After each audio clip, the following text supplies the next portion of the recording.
Almost looks like we need some people to join us.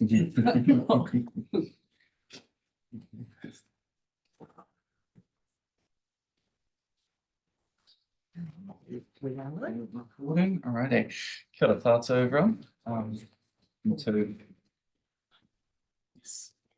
Welcome to the workshop for today. I'll open this up with a karakia before handing us over to Ellery.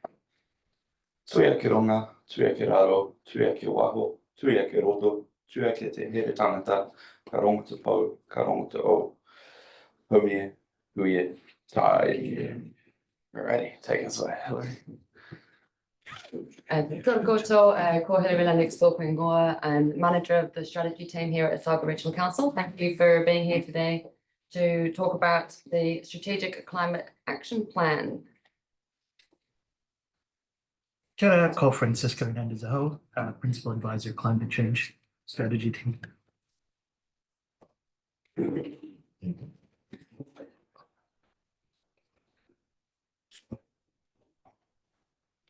Good morning, everyone. Johnny Pay, Manager, Native Hazards. I just want to introduce the rest of the team as well that we have working on the Strategic Climate Action Plan. So in the room, we've got Tuan, who's part of the Natural Hazards team. Welcome to us away. We've got Vita over here, and next to Vita is Emma. And I think next to Emma is Emily. Yeah, they are two different people.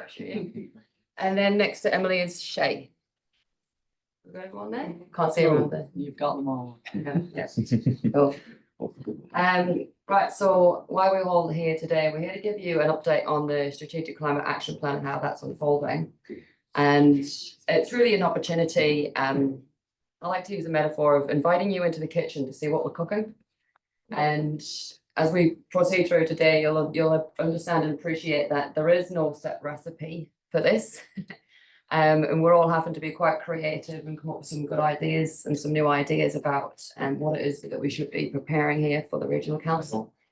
And in terms of, who's doing what, we are going through a bit of a shift change in the kitchen. We've got two of our staff departing. We've got Vita leaving at the end of the week, which has been a great help to the project. And we've got Fran leaving in 2.5 weeks, but we've got Emma, Emily, and Shay and Tuan have all come on board recently to help out with this.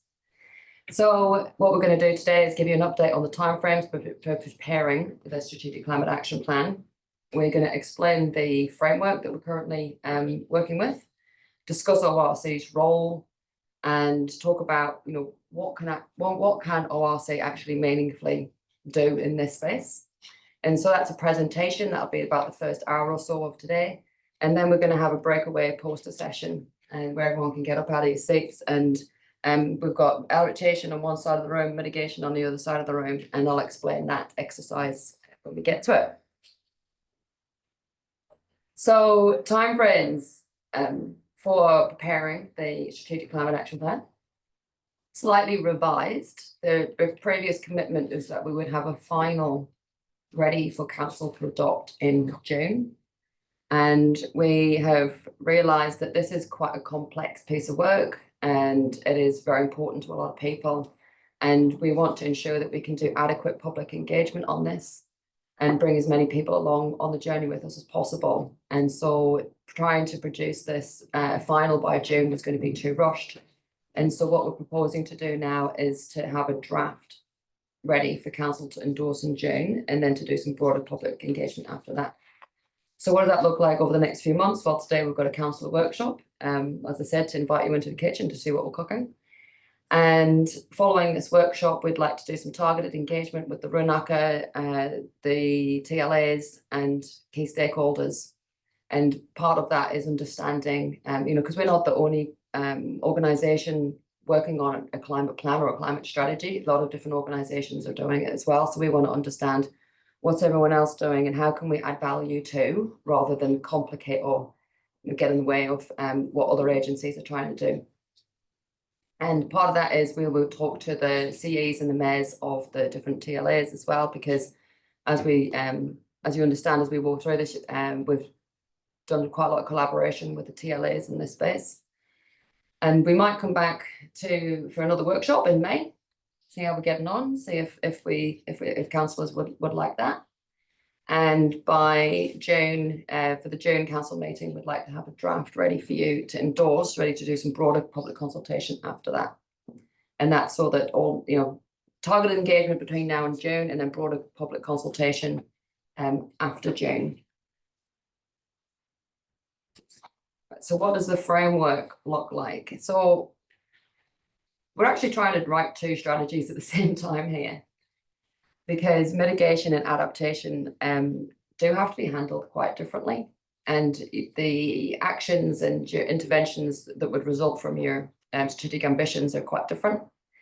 And so we've had to split this into two. We've got a climate mitigation side, which is emissions reduction, and the climate adaptation side being preparedness and readiness and building resilience in our communities. And just to note, we're currently planning on producing a 10-year climate action plan. One of the reasons why is because we do want to try and align this with funding cycles at some point. One of the reasons why a lot of ORC strategy in the past perhaps haven't had a lot of traction is because maybe perhaps inadequate consideration is given to resourcing and delivery. So we're going to try and align this with funding cycles where we can. And also a 10-year plan is something that I think that's quite tangible, and people can actually reach out and see these goals and see how they're going to make a difference and actually make some progress. If you have a plan which is too lofty and too far out, it's hard to get off first base. Saying that, we do need to have longer term goals and a vision beyond 10 years, because as we know, this is not something that's going to go away.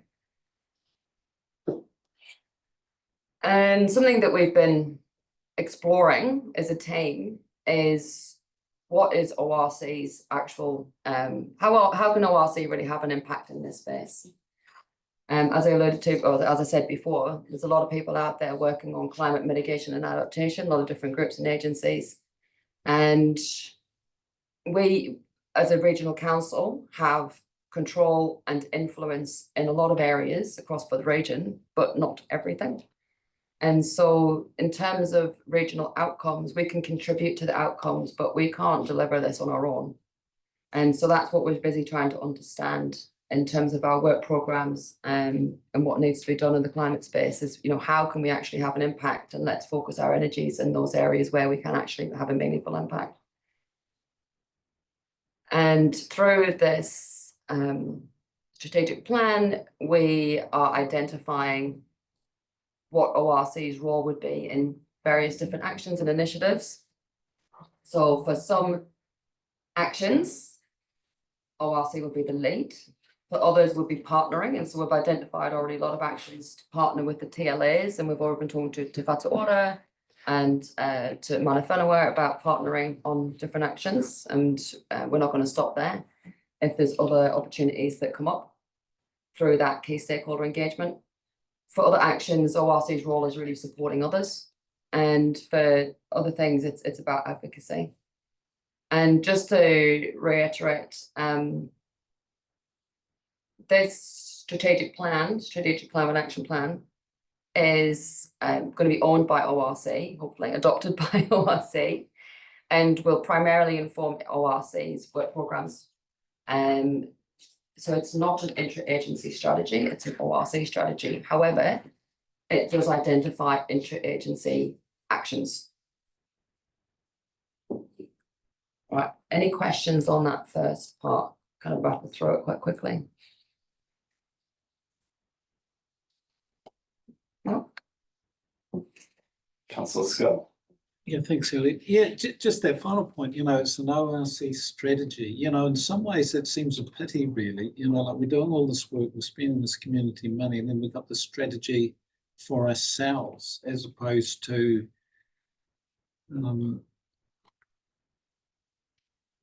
Right.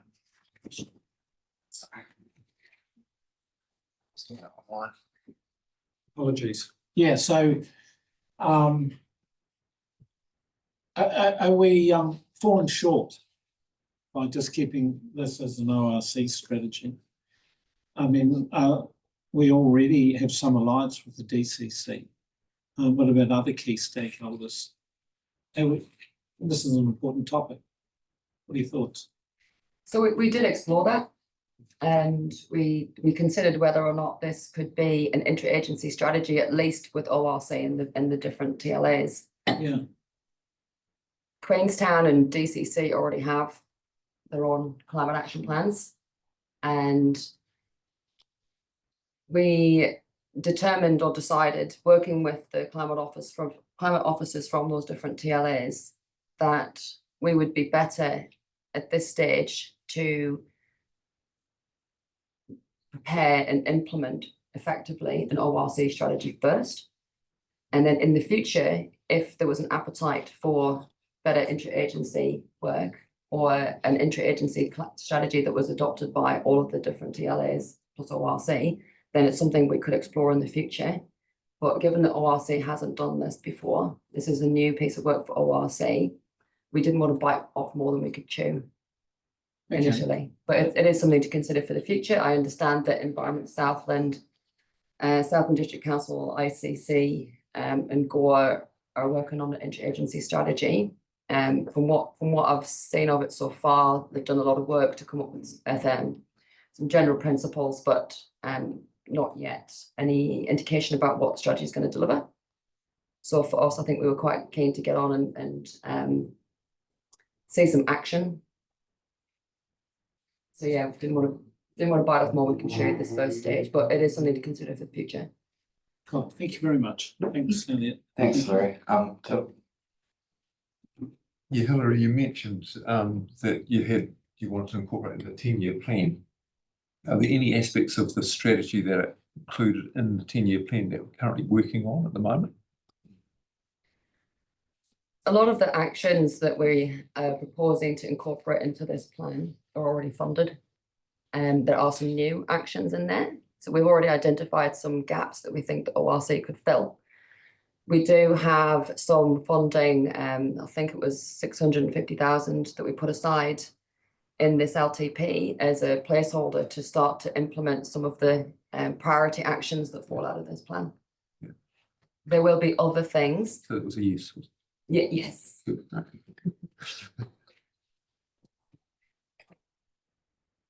Was there anything else you wanted to add there, Larry? Cool. All right. So we move to mitigation. All right.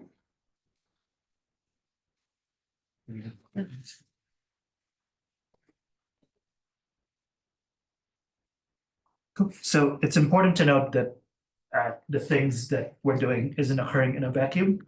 New Zealand does have, a strong direction in terms of climate change mitigation. There's a policy architecture that's been set up that's framing up New Zealand's response, and targets that first sentence of referring to is on the next slide. And because of our kind of unique emissions profile, that already accounts for the fact that methane is a flow gas versus carbon dioxide and nitrous oxide, which are the stock gas. New Zealand has separate targets for biogenic methane and a separate target for all other gases. So for biogenic methane, it's a 10% reduction by 2030 and a 24 to 47% reduction by 2050, and net zero of all the other gases by 2050.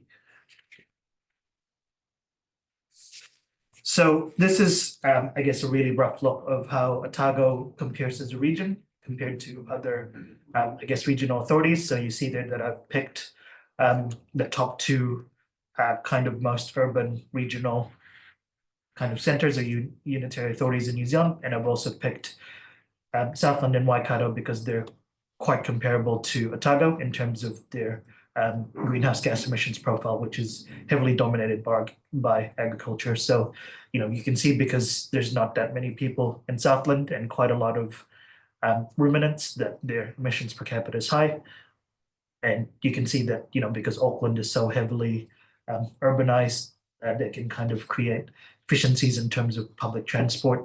And also because they don't have a lot of agriculture up there, that their emissions profile is relatively low. So that just gives you a snapshot of how Otago compares. And just noting that Otago isn't alone in wanting to set emissions reduction targets.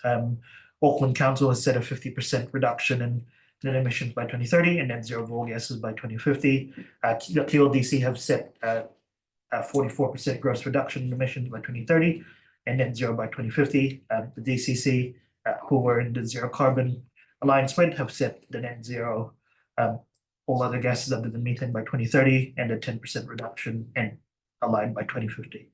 And the business world is also getting on with it. Nestle have set a 50% reduction in total emissions by 2030. And that, the feedback that we've gotten in our kind of preliminary engagement with the business sector is that these are actually driving a lot of emissions reductions on the ground, the need to kind of meet with the needs of suppliers overseas. Fonterra have set that 30% emissions reduction target, and emissions reduction is included in the New Zealand EU Free Trade Agreement. There's a view that maybe New Zealand doesn't have to care what the Europeans think because we can just pivot to Asian markets. But there was a report by Owner Consulting that showed that 73% of consumers surveyed across the world say that they want to adopt to a more sustainable lifestyle. But in the emerging Asian markets, this figure actually rises to 87%. So the view that we can kind of pivot from Europe to Asian markets who might not care about emissions reduction so much is not really a view that's grounded in reality. And Tiaki, they've set a commitment in the tourism sector to have net zero aviation by 2050 and for non-aviation tourism to reduce 30% by 2030. So did you have a question? Yeah, Fran, it's really interesting seeing these sort of commercial pressures coming through from Nestle and Fonterra. But how can we rely on them? I mean, here we are creating a land and water plan with all these sort of rules and regulations in there. And people are saying that all this other stuff's coming at the same time. I mean, can we rely on this kind of pressure to actually influence behaviour? I think the feedback we're getting is that it's already influencing behavior on the ground. Like, people have to meet these targets, otherwise we get shut out of overseas kind of markets. And the New Zealand EU Free Trade Agreement has very kind of hard provisions around meeting those kind of climate targets. So I would say my judgment is that it would be a very big risk if people didn't try and meet those targets.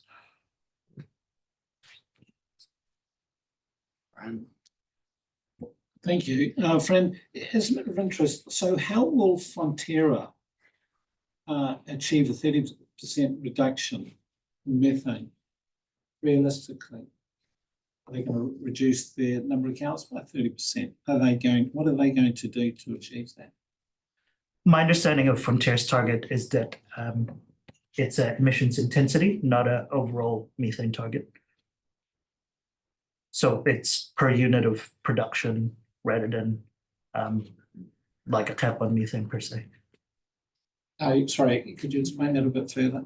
So there's two ways I guess you can measure emissions reduction. You can do it as a kind of raw total, or you can kind of do it as a function of production. So for example, X amount of greenhouse gases reduced by 2030, or X amount of greenhouse gases per unit of milk produced, for example, by 2030. My understanding is that they've gone with that intensity reduction target. So they're saying that, for example, a unit of milk will take 30% less emissions to produce by 2030. Cool. Through Elliot. So how will they achieve that? Well, I mean, I think that's for Fonterra to say. I think the initiatives that they've got include things like focusing on animal genetics, for example, breeding less emissions intensive ruminants. They're also doing some trials in the seaweed space. So the things that they're feeding the ruminants potentially reduce the emissions intensity. So they're considering a range of options, but I'm not a Fonterra employee, so I can't answer. So they're going to achieve all that in 6 years. that's what they've stated. Cool. Thank you. Thank you. Thanks. Alan, you had a question as well?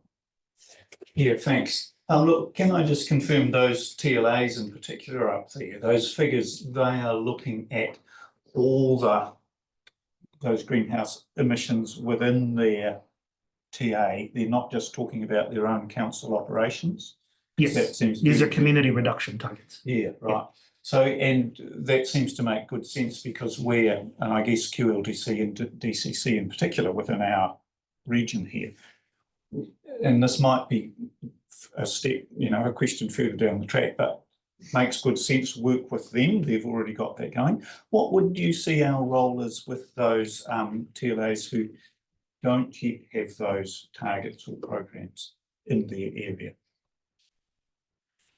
I think our role should be to kind of socialize good practice, and we're kind of doing that through the Otago Climate Officers Group. There's knowledge sharing and information transferring occurring from QLDC and DCC to the other councils. So things like that, and also providing support where we can, and providing that facilitation to connect them with resources, and I guess use our role as a kind of regional council to facilitate region-wide emissions reductions. That's what I see our role as. Yeah, no, thank you. And that fits in perfectly with what Hilary was saying about how this whole thing could work working with those other groups.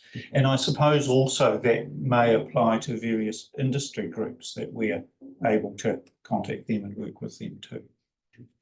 Okay, thank you. Any more questions on this slide? Any more questions? No, all right. Did you have anything else to add, Frank? Not on that slide, but there's a couple more. Cool. Alrighty, take us away.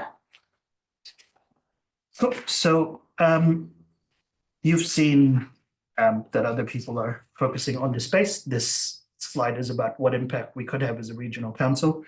So that first row there after the title row shows the kind of relative effort that these things might end up costing us. So for the BAU plus option, we've only grouped together actions that we consider as low cost and existing actions that we've already agreed to with TLAs.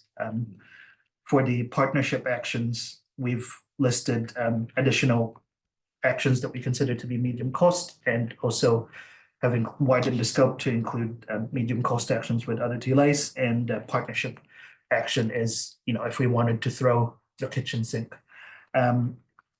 The next row after that, which talks about methane, is how these potential kind of packages of action could align with the split gas target that's been set around methane. So for the BAU example, it won't align at all with the national biogenic methane target. For the BAU plus option, we could meet the 2030 biogenic methane target, but not the 2050. And that's also the case for the partnership and the partnership plus option. The reason for that is because the levers that the regional council has around the methane space are more limited relative to the ones that we could have around the carbon dioxide and all other gases space. For the third row, which talks about all other gases, you'll notice there that we meet the net zero all other gases target now. That's because of the unique emissions profile of our region, which has quite a lot of plantation forestry. So even kind of, looking at the relative position of it, we could very easily meet the net zero kind of all other gases goal because of the forestry we have in the region. That last kind of row shows the maximum potential emissions reductions that could be generated according to the spectrum of ambition we take. So obviously, if we go with the kind of BAU option, there's no additional emissions reductions we could expect. If we go with a BAU plus package, we could expect up to 550,000 tons of CO2e by 2030. For context, the published regional greenhouse gas inventory that we have shows that we have around 5 million tons of emissions around the region, so that's about give or take 10% of that. Yeah, and you can see that if we decided to take the partnership approach, that's around 700K, and if we decided to throw the kitchen sink at it, we could get up to 1.3 million by 2030. And yeah, I think the important caveat around that is that this does represent the maximum emissions reductions. We know that, I guess in the real world, there's policy constraints. Things don't end up necessarily achieving the all the potential emissions reductions they could end up achieving. So yeah, I think we should assume that this is a kind of maximum estimate, and that it's possible that that all our policies might not end up adding up to that in the end. But on the other hand, the kind of clean car discount was modeled to achieve only a fraction of the emissions reductions it ended up achieving. So I mean, it's possible that we could end up overachieving. Just to be conservative, we should assume that these are the maximum kind of things that they could achieve. And yeah, I think it's the end of my section. So question from Tim, I'll just jump in there first though. Just to ask about the percentage reductions you've got in the brackets there. Presumably reductions, that's the like percentage reductions in the brackets in that bottom row. No, that's what because I've merged together the methane and the all other gases. Right, So that's the kind of methane relative to other gases. yeah, that's the composition of the emissions reduction. And Yeah. these are very kind of preliminary modeling that we've done. You can expect it to kind of shift around as we get closer to the consultation piece. Cheers. Tim? Your friend, it's that third row, we'll meet net zero target now, going right across all of those, BAU, BAU plus, partnership, all of that sort of thing. Could you just explain that a little bit more? I mean, if we do nothing, we're going to reach this target. Is that net zero target at the moment? Yes, because of the all other gases target is all other gases excluding methane, and methane is the agriculture sector, which takes up about 65% of our region's emissions. So if you take that big bucket out to be consistent with the national approach, which is a split gas approach, and you just consider carbon dioxide emissions and nitrous oxide emissions and the all gases target, we meet that net zero target now because of how much forestry there is in the region that sucks carbon up. Could you explain net zero exactly? What is the calculation? So the calculation for net zero is for that all other gases net zero is you take all the gases in the region that and exclude methane, and then you subtract all the carbon that's being sequestered in the region by the forestry, native and plantation forestry. And then that number that emerges at the end is the net zero all Just other carbon. gases figure. It's just carbon. Carbon and nitrous oxide, Nitrous oxide. and things like HFCs and CFCs. But yeah, all other gases that's not methane. That's not biogenic methane, I should say. Thanks. No worries. Yeah, Brian. Thanks, Elliot. Friend, the example that you gave for significant reduction was the Clean Car Accord. But that was something that was done by central government, not regional Yes, or district councils. Yes. So, realistically, where does their role stop and start, and where does ours stop and start in terms of getting some of these numbers? Like, yeah, what sounds? Yeah, so the kind of columns represent the potential assumptions around the level of influence OMC could have. So in the kind of BAU plus option, we're only kind of really scoping things that ORC could do. In the partnership and partnership plus options, we're assuming we could influence other players around the region, for example, other TLAs, other business, farming communities around the region. And central government does have a role to play in all of this. They're a big enabler of emissions reductions, but in the kind of BAU plus kind of role, we've been very conservative in just assuming it's things that OIC could directly impact. Okay, thank you. Alan? Yeah, thanks. I know Hilary earlier said, I know that all the costs and not all the costs involved in this will be the ORC's costs. There'll be other people who need to contribute to these things. Hilary had noted already that some of these costs were factored into the long-term plan, into the budget in there. Whereabouts on that scale, what's been factored in terms of this BAU Plus or partnership? Where are we? What's already been factored in there in terms of our costs? I think that would be the BAU work. Right. Yeah. Okay. But a lot of the partnership work it isn't a excessive additional cost. It is something that could be built into BAU. But there are some actions or initiatives or ideas that are new that aren't funded. And so either we would say, we've got that 650,000 that we could put towards those which we see as being a high priority. Otherwise, we might say, well, these things are a good idea, we should be doing it, but maybe not yet. Maybe we'll wait till the next funding cycle to see if it can be incorporated into our work programmes. Yeah, okay, thank you.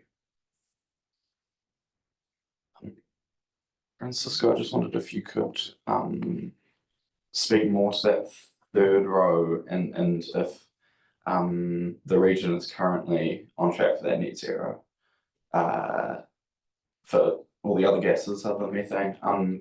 What would those higher investment options look like in terms of like would that take us significantly carbon negative, or would that be a fairly similar impact to those other emissions to the BAU model? Yeah, so you can see the what the potential additional emissions reductions that additional investments could generate in the kind of last row. So for example, in the kind of partnership option that's around 150,000 tons more of CO2e by 2030 that you get by investing in partnership, you could get up to 1.3 million. So whatever the difference between, I'm quite bad at math, between 1.3 and 550 is the kind of additional carbon that we could potentially reduce as a region if we manage to get, everyone in the region kind of working alongside with us. Do you have any idea what that looks like on a relative or a percentage kind of level in terms of the, I don't know, gross emissions currently? Anything? Just trying to get a sense of scale for those 1.3 billion numbers and stuff. So the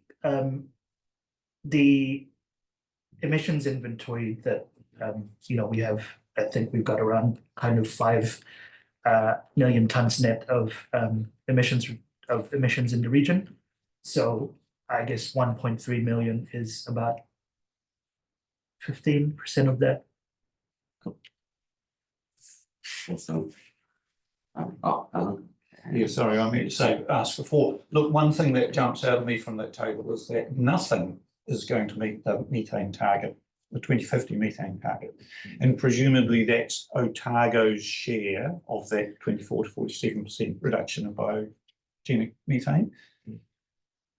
It's just mapped out to the national target. So I've not factored in what a relative contribution is to that, taking into account that Otago's share of the national methane would be larger because of our national. Yeah.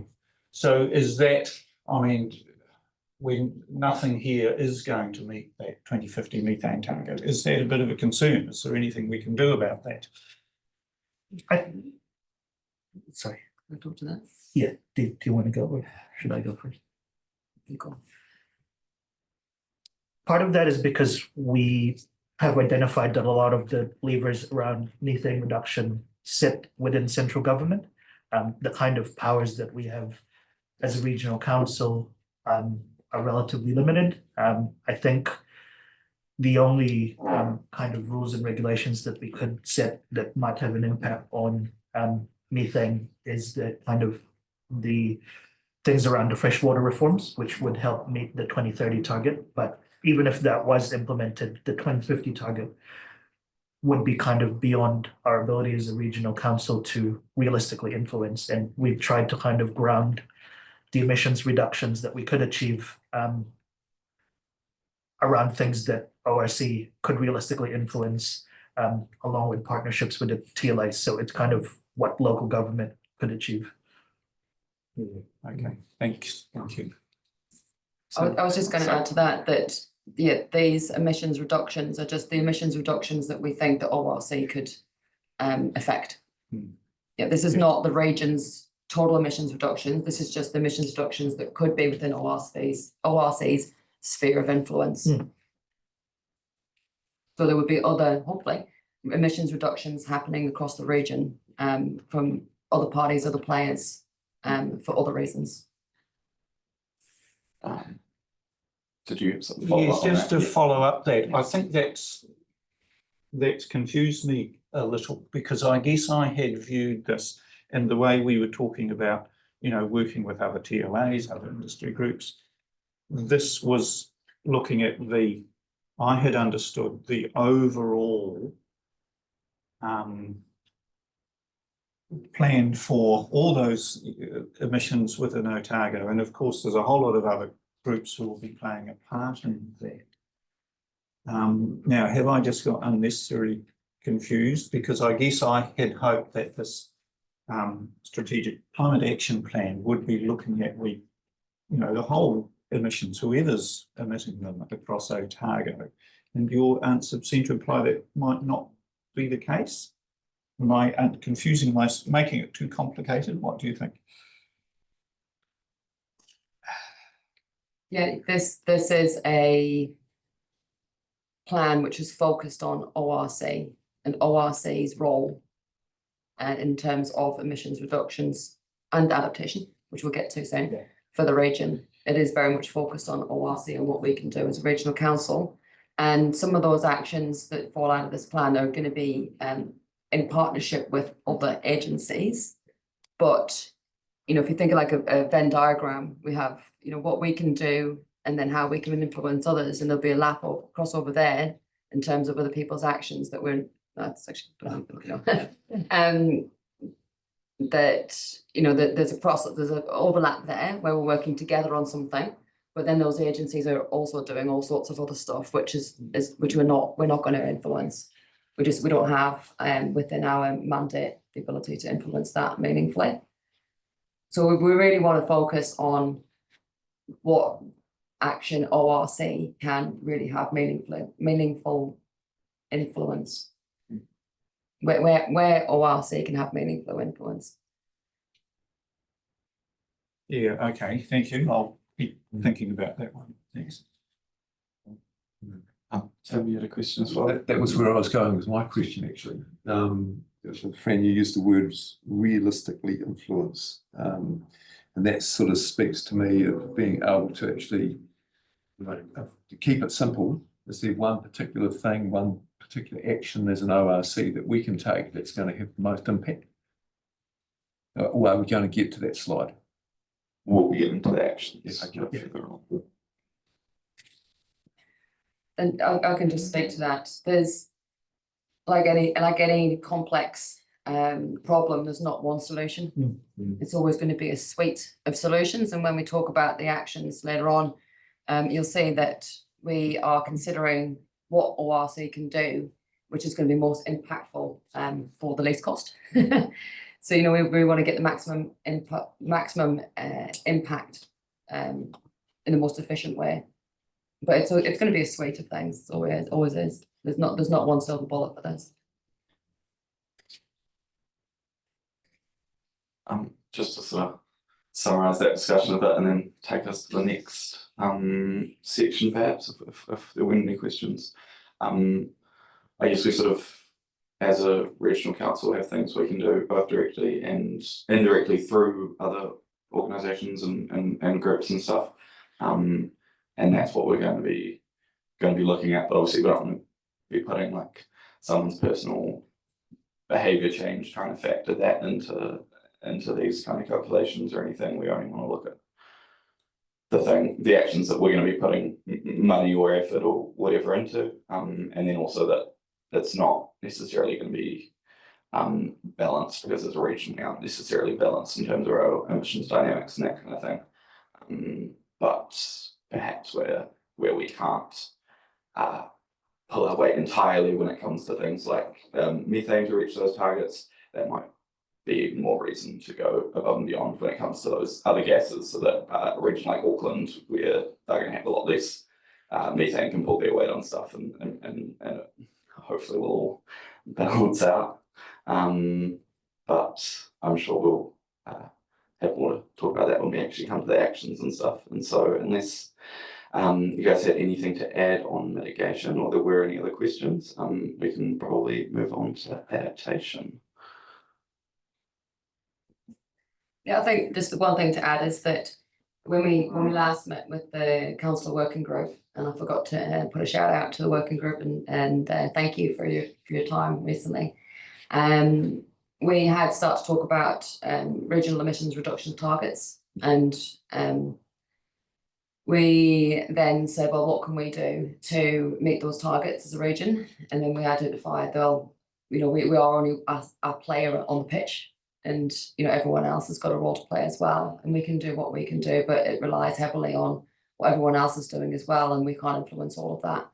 And so we didn't want to set a target that we couldn't have sole responsibility for. And so that's why we've come at this from the other angle, which is go, right, what is it that we can do? And if we did all of these things and we did them well, what sort of emissions reductions would they result in? And that's what you see on the slide now. But we haven't yet. I said that today was about letting you into the kitchen to see what we're cooking. But there's no set recipe for this. And we haven't actually fully decided on what would be the best way to set some goals for Otago's work in the mitigation space in the region. We haven't landed on that yet. We're coming at it from two different angles and we're still not sure. Alrighty, just double checking. There weren't any other questions on that? Cool. Alright, do you want to take us away with adaptation? So I'll do my best to speak about adaptation, or it's not my expertise, but in the climate adaptation space, New Zealand has some international commitments under the Paris Agreement, and that is to enhance adaptive capacity and resilience, reduce vulnerability, and ensure adequate adaptation responses. And so when we talk about adaptation, it's not just what's happening at a regional level. We do have national and international commitments as well. And New Zealand did prepare an adaptation plan. So we have a national adaptation plan which sets 3 very clear goals for where we need to get to in the adaptation space. And they sound a lot like what's in the Paris Agreement: reducing vulnerability, enhancing adaptive capacity, and strengthening resilience. And we started with these goals, these national goals, and what we've done is start to think about, well, what does this look like at a local level, and again within the sphere of what ORC can influence. The National Adaptation Plan contains a number, I think there's about 20 odd very clear objectives about what adaptation looks like for New Zealand. And so we have been looking at these objectives, again, looking at these are national goals, and thinking, well, what would these look like at a regional level? And again, focusing on well, what does this look like within the sphere of what ORC can influence? And what we're finding is that ORC's sphere of influence in the adaptation space is actually quite broad. We can and we should be doing a lot to help our businesses, our communities, to be less vulnerable, to be able to adapt and to be resilient. And I should note as well, with these adaptation goals, these are not a destination. This is going to be an ongoing journey. So these goals are not going to be a 10-year goal and then you've achieved it and you can tick that box. This is going to be something we're facing probably indefinitely. So in terms of trying to set some goals for our region in the adaptation space, and where we've got to is looking at these objectives and translating this to a regional level. And we've got quite a few that we're working on, but they're very draft. But we're still working on them. Like I said, today was about just having a look at what we're working on. But it is a really complex space, and I don't think when you look at other councils and what other councils have done in the climate space, a lot of councils have focused on mitigation, emissions reduction, and adaptation tends to be a small chapter at the end of their climate plans. We really want a climate strategy or a strategic climate action plan that's more equally weighted, especially when we consider that a lot of our sphere of influence in the adaptation space is quite large. And so, yeah, we're still working on it, but we don't have a lot of other examples to get inspiration from yet. We're not just as well looking at the National Adaptation Plan, and we're also looking at the Otago Climate Risk Assessment that we produce periodically, and talking about, well, here's these national objectives or national goals, and what does that look at the regional level in the context of what are our regional risks that we're really facing here. Any questions on that? Just checking, I haven't missed any questions from you, Alexa?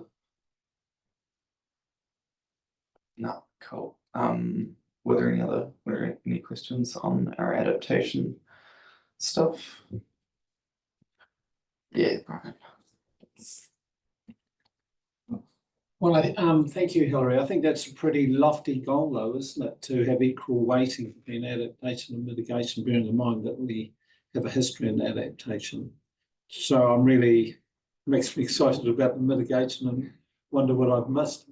But I'm looking forward to the actions that we're going to be doing for mitigation, if it's going to balance adaptation.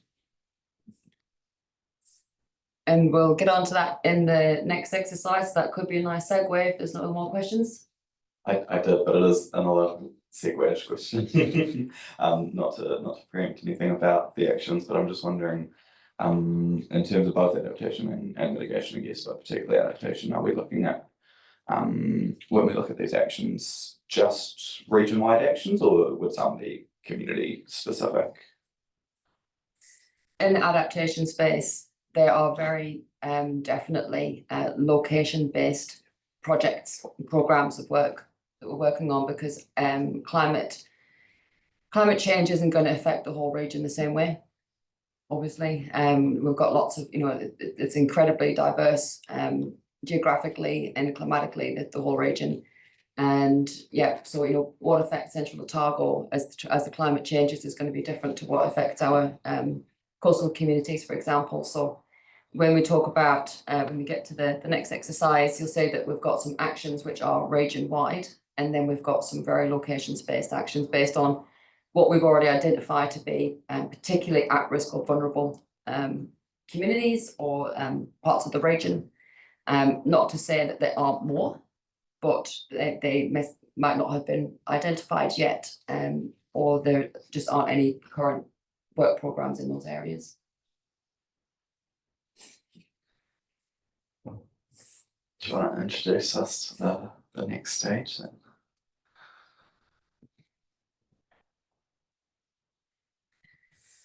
So the actions, and yep.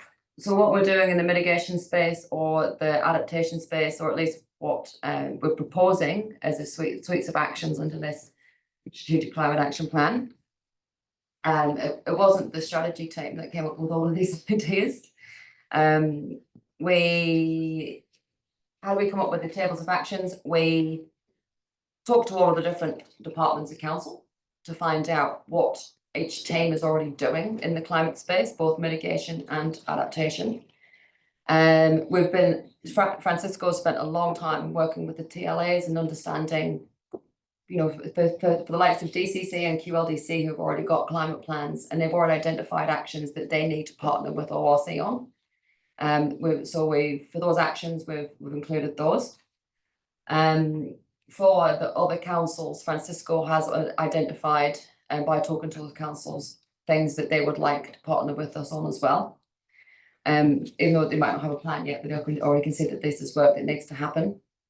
We've already looked at the National Emissions Reduction Plan and the Adaptation Plan, because that provides some direction on what the regional councils could or should be doing. And the strategy team did come up with a couple of extra ideas.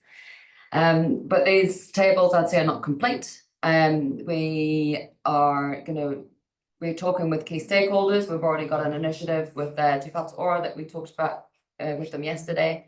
And when we will go out to do that targeted engagement with key stakeholders, we're imagining that there may be some additional projects or actions or programs of work that we might want to add into our program. Because, you know, that's what we're not wanting to work in isolation here. We want to work with others, because, you know, as we know, the efforts of the collective are greater than the individual. So yeah, so we're looking for more actions for our tables, and that is where we would like your help today. So I'm not going to bring up all of the action tables on the screen here, because they're quite long. It's quite a lot going on there. But I'm just giving you a hint of what the structure of our action tables look like. So similar structure for the mitigation side and the adaptation side. So for each action or program of work or intervention, we've identified, right, if we undertake this and we deliver it, you know, which of our climate goals is that going to achieve? So that's what we're going to be determining, so we can show alignment between our efforts and where it's going to get us to. We are going to be identifying which of these programs of works or projects or actions are already underway. You know, business as usual plus, which ones are already planned through our LTP, and which ones are brand new and not funded yet. And for all of our actions, we want to identify relatively how impactful are they going to be. We want to make sure that we're not using a lot of funding to progress a project or a program if we don't think that it's necessarily going to achieve great outcomes, you know, or, you know, relatively large outcomes or benefits compared to some other stuff that we could be doing. That said, you know, there's definitely a lot of ORC programs which are underway, which would still continue because there's other outcomes. But we're just focusing on climate outcomes in this plan, and talk about the relative cost of these different actions. And we need to make sure that we're clear about who's actually going to deliver this as well. It's not just, you know, enough to say, you know, ORC. We actually need to identify which team. And so we've been working with the different managers across ORC to make sure they're happy that we're putting the names down to things. And accountability or ownership is really important if you want to see delivery. So what we would like help with today is, at the back of the room, we've got 2 large posters, and one is for adaptation and the other is for mitigation. And the left-hand side of the poster provides a bit of context about where we're at as a region, or what some of the issues are and why in these spaces. And then the reddy pink bubbles start to give you a hint about some of the actions which we've already identified in our action plan tables. And these are actions which either we're already doing, or we've already talked to the various different managers and they were happy for us to put them up there, or these are actions that the TLAs have proposed. And so here's things that were already on our radar as things that we should be doing. What we'd like to hear from you today is there anything up there that you think is missing? You might think that, hang on, we're not doing enough in this space, or I've been hearing from our communities that they want us to see doing more of this or less of that. We do have some additional new ideas in the blue clouds to the side of the poster yet. Those are ideas that we've come across on our journey, but we haven't had those approved by the teams that might be delivering them yet. So those are just, you know, blue sky kind of ideas. So I'd welcome you to maybe split into 2 groups and spend 15 minutes or so on the first poster, considering, look at what's up there in terms of what ORC, can, should, could be doing. And is there anything that you think is missing? And then feel free, there's going to be some post-it notes there for you to write ideas and stick them up there. And then the next 15 minutes at each poster, thinking about of all of these actions that we're doing, which should be the priority for ORC. And that would depend on what you think ORC's role is, where we have the greatest responsibility, accountability in this space, what your communities are asking us to do, level of impact of some of these actions, and also alignment with some of our broader strategic goals. So on the doors, we've got the 18 goals which are in the strategic directions, the new draft strategic directions. So it could be worth, when you're voting on which of these actions are highest priority for ORC, it could be worth looking, revisiting the strategic directions goals, because if we can do something that's going to take us closer to our broader, bigger picture goals, then that might be a reason to prioritize it. So we've got an hour, which should be ample time for you to have a read of what's already up there. And there's going to be staff at each poster to help guide this next exercise. And for Alexa online, I think Amanda might walk you around with the laptop. Yeah.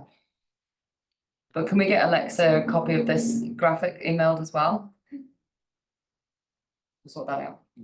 Yeah. So this is where we want to hear from you about what else do you think we need to have in our action plan that's not there. Stickers. When it comes to voting, we've got some very high-tech stickers to do your voting with as well. But yeah, Vida will explain that when you get to the posters.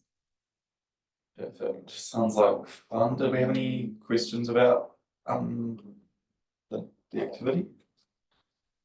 No. So it's only a small group in the room, so I don't know if we want to split into two or.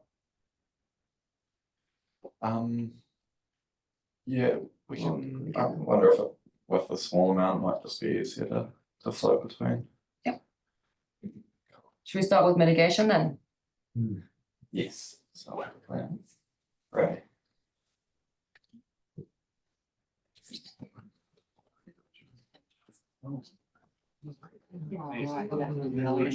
Sorry, I feel like I was having a hard time too. We'll turn later. Excuse me. About 5 slides earlier, I just wondered if you could flip back on this stuff. Just for anyone online or anything, we will just stop the recording throughout the exercise and then bring it back up when we're closing. Kia ora. Yeah, if you could just flick that. It's about 5 away. Oh. All right. How you going, Alexa? Did you find that all right online? Oh, you're on mute.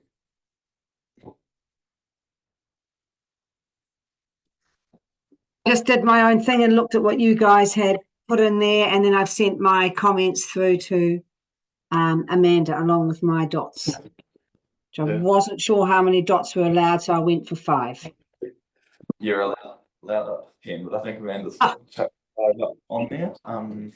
But it's just 8 if we need. But that's great. I think I will hand over to the team in front if they want to brief us on what's next and wrap us up. Yeah, so first of all, I just want to say thank you to everyone for being here today, either in the room or virtually. It's been a really great opportunity to like I keep saying, invite you into the kitchen to see what we're cooking, to provide a few more ingredients for us to work with, and perhaps a little bit of direction about what you think the end product might want to look like when it's delivered on a plate. So the next stage is for us to receive the feedback that you've given us today. And I think we'll try and summarize that somehow and share that with everybody, everyone's thoughts and feelings. And then the next stage is us to go out and talk to key stakeholders, Mana Whenua and the TLAs again, to see if there's anything else, any more ingredients that we want to throw into this recipe, any more actions that we want to see in our strategic plan. So I thought there's an opportunity just now, because we've got a little bit of time, if anybody has any further observations or comments that they would like for us to receive before we wrap up. Alan? Yeah, thank you. Look, it's been really helpful having all that discussion, and it seems to me that, you know, the biggest effect, the best stuff we can do, the biggest effect we can have is through influencing others. And we're ideally positioned because we're this regional organisation. And so we can that sort of coordinating role as well. And it was really good having some discussions about what some of those actions might mean. And I think that's that's where the biggest gains will be. And I note in the strategic directions document, apart from the goals there, in the explanation, it talks about taking a leadership role to help communities and economies to decrease emissions. And that's what I think this is all about. So though I'm still coming to terms with, from that previous discussion, I think this can work with our coordinating and connecting and influencing is where the big influences will be. Alexa? Thank you. I agree with Alan, but I think there's some key missing parts in there at the moment, and I've sent them through to Amanda, but I think a lot of them are around. We haven't looked at biodiversity in there at all, and biodiversity is often the poor cousin because it's hard to know exactly where it fits. But you know, one of the things of that you could pin down into biodiversity is like stormwater, slowing it down. And that is an adaptation and a mitigation technique, and things like that sort of aren't really in here. Building, how we build, and where is our place in that story with the future development plans that we have to do. I know that we don't control building consent, but there's people we can work with a lot around building. Transport's been picked up. The other one that really worried me was around waste. There's a little bit in there about waste management, but we've got landfills falling apart. There's some big stuff to be done in there and to be talked about, and I didn't feel it was caught in that. Resource demand management, right across the board. How do we look at resource demand management? And that is for everything, for air, for soil, for water, for transport, for wood, absolutely everything. So I just felt there was quite, it seemed a bit concentrated in some areas when it actually has to come out into the feedback loops of the big systems as well. That's all I had to say, really. Thanks, Alexa. Brian? Cool. I like what Alexa had to say. It just seems to me that if we truly are aiming for an equal weighting between adaptation and mitigation, that we need to get some more actions with teeth in the mitigation. You know, like, writing reports and all the things that are in there are good, but we just, so Alexa's, for example, has pointed out biodiversity. What can we be doing in biodiversity? Should we be, I put up on that particular one, should we be supporting promoting native bush plantings? And somebody talked about, well, let's identify the opportunities for native bush planting so we can work with the Fonterras of the world achieve their objectives in a constructive way. If planting is one of their ways of mitigation, get some stuff in there with some teeth and some leadership. It'd be interesting to go through, what's really going to be achieved by this particular outcome?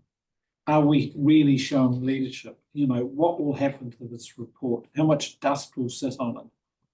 Yeah, thank you. Did anyone else have anything to add to that? Alrighty. Did you guys have anything to add there before I close this out? And just on the biodiversity space, just to let you know that we are also working, there is currently a regional biodiversity strategy. It was written in 2018 and informed a work programme, which was implemented in part. We are working on revising that. So that is the next strategic plan that we'll be working on. And so Shay, who's recently joined the team, that's going to be his project to lead.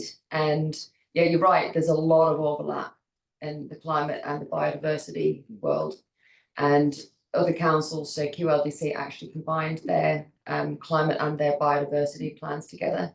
So, you know, that is an option maybe later on. The timing doesn't work out quite so well for this climate action plan, but we're not suggesting that this is written for 10 years and then set in stone. We actually think this needs to be a live and agile strategic plan that adapts according to, you know, how the situation is changing, but also upon reflection of how effective it is, what is it being. Yep. So yeah, biodiversity is coming. Awesome. And that, I think that's all from us. Anything else from John Luke or Francisco? Thank you for the input. Thank you. No worries. Thanks for taking us through this process, and thanks to councillors for showing up today in person and online. Thanks to all the staff in the room. I guess particularly to Vida and Francisco who are leaving us soon. So thanks for all the mahi that they've done for the council over the past while, especially, you know, in this plan and stuff. Thanks for everyone for being here. I'll close this out with a Thank you for your work. Yeah. Kia pautu ni Māori te runga i ngā iwi o te ao. I think they're out.